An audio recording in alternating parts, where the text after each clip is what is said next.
Shalom, selamat pagi buat kita semua. Bertemu kembali dalam renungan harian IKI Sumur Medan. Sebelumnya mari kita berdoa.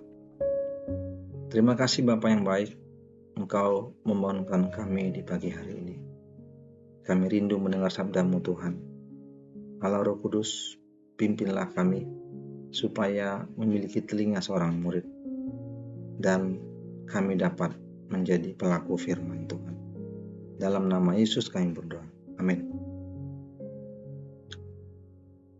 Sesuai dengan leksionari kita pada hari ini, 7 Mei 2026, nas firman Tuhan pada pagi ini yang membimbing kita dari Kejadian 6 ayat 8. Demikian firman Tuhan. Tetapi Nuh mendapat kemurahan hati Tuhan. Mendapat kemurahan hati Tuhan. Bapak Ibu terkasih, seorang ibu menyaksikan ketika suaminya mengendarai mobil. Tiba-tiba mobil yang berjalan dengan kencang tidak bisa dikendalikan. Dan ibu itu merasakan mobil itu terguling-guling dan sang ibu berteriak, "Tuhan Yesus, tolong kami." Dalam selang beberapa detik setelah ibu itu tersadar, dia terbangun dan mobil itu sudah berhenti tetapi tetap dalam posisi tidak terbalik. Tidak ada kaca yang pecah dan tidak ada badan mereka yang terluka pada saat itu. Lalu mereka keluar satu persatu. Suami, 3 anak, dan ibu itu sendiri. Mereka dalam keadaan selamat. Kisah nyata ini saya ceritakan sebagai bukti satu keluarga itu mendapatkan kemurahan hati Tuhan karena mereka diselamatkan dari kecelakaan maut. Bapak Ibu terkasih, mendapatkan kemurahan hati Tuhan pada kita di pagi hari ini dapat kita lihat dari 3 bacaan kita pada pagi hari ini.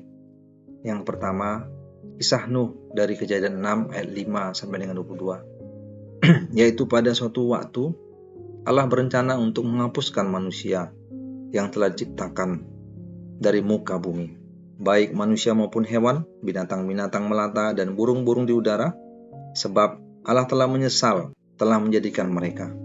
Tetapi Nuh mendapat kemurahan hati Tuhan pada Kejadian 6 ayat 7 sampai dengan 8. Lalu Allah menyampaikan maksudnya itu kepada Nuh di ayat 13 dan memerintahkan untuk membuat sebuah bahtera dari kayu gofir. Ukuran dan rencana pembangunan bahtera itu Tuhan sampaikan. Tetapi Allah berjanji untuk menyelamatkan Nuh, 3 anak laki-laki serta istrinya dan istri anak-anak Nuh masuk dalam bahtera itu juga. 1 pasang dari setiap jenis burung, binatang melata, segala jenis hewan harus datang kepada mereka supaya terpelihara hidupnya. Nuh melakukan tepat seperti yang diperintahkan Allah kepadanya. Kisah yang kedua yaitu kisah penyelamatan bangsa Israel dari Mazmur 66 ayat 8 sampai dengan 20. Dengan sangat jelas menyatakan di bawah kepemimpinan Musa dan Yosua, yaitu dengan membelah atau membelah laut Teberau, mengubah laut menjadi tanah kering, dan menyeberang sungai dengan berjalan kaki. Kisah ini membuat mereka memuji-muji Allah. Peristiwa itu menguji dan memurnikan mereka seperti perak, mengeluarkan mereka dan menerima kelegaan dari ayat 8 sampai dengan 11. Sedangkan ayat 13 sampai dengan 15 membuat mereka membawa kurban bakaran. Dan ayat 16 sampai dengan 18 mereka menyaksikan segala keajaiban yang mereka alami kepada orang yang takut akan Allah. Bahwa Allah telah mendengar doa mereka dan tidak menjauhkan kasih setianya dari mereka. Dan kisah yang ketiga dari kisah seorang Rasul Paulus. Pada kisah Rasul 27 ayat 1 sampai dengan 12 diceritakan bagaimana perjalanan Rasul Paulus yang adalah tawanan bersama tawanan lain dan prajurit dan perwira yang bernama Julius dari batalion Kaisar naik kapal dari Adramitium menuju Italia Roma dalam rangka naik banding persidangan Paulus ke Kaisar. Ayat 9 sampai dengan 12 Paulus mengingatkan bahwa pelayaran kapal mereka tidaklah aman, bahkan berbahaya dan akan mendatangkan kesukaran dan kerugian besar bagi muatan maupun nyawa mereka. Bapak Ibu terkasih, 3 peristiwa di atas dari bacaan kita ini menjadi penerapan bagi kita adalah yang pertama, untuk mengerjakan rencana Allah, Dia mengutus hamba-hambanya. Dalam hal ini Nuh, seorang yang benar dan tidak bercela dan bergaul dengan Allah. Juga hambanya Musa, Yosua, dan Rasul Paulus. Teladanilah mereka.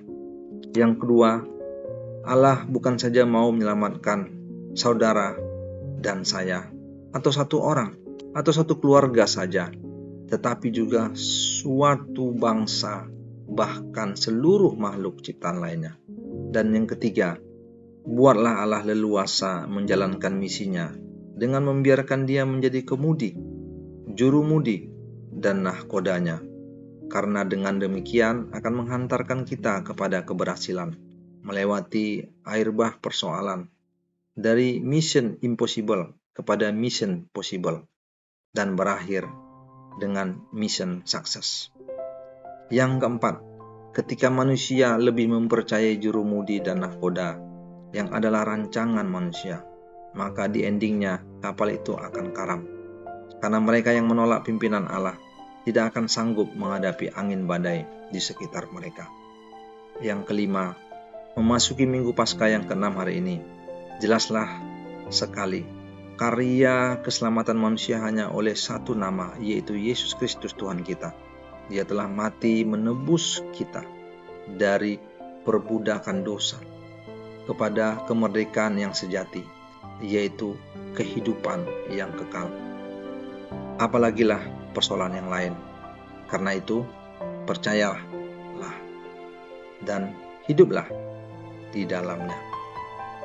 Mari Bapak Ibu, setiap kita saat ini mendapat kemurahan hati Allah ketika kita hidup dalam rencana keselamatan Allah yang besar, dalam suatu bahtera hidup dengan menjadikan Allah sebagai kemudi, jurumudi, dan nahkoda hidup kita. Dan Allah telah membuktikan bahwa melalui Tuhan Yesus Kristus, kutuk kematian telah dikalahkan. Kemenangan ada di tangan Allah Yesus Kristus. Mari alami Yesus Kristus dalam hidup saudara dan saya. Amin. Kita berdoa. Terima kasih Bapa buat pengajaran-Mu pagi hari ini. Bimbing kami Tuhan untuk menyerahkan bahtera hidup kami kepadamu. Ajar kami untuk mengalami Yesus Kristus di dalam hidup kami yang menjadi juru selamat kami. Terima kasih Bapa. Demi nama Tuhan Yesus kami berdoa. Amin. Shalom, sampai bertemu kembali dalam renungan hari ini ke Sumur Medan. Tuhan Yesus memberkati.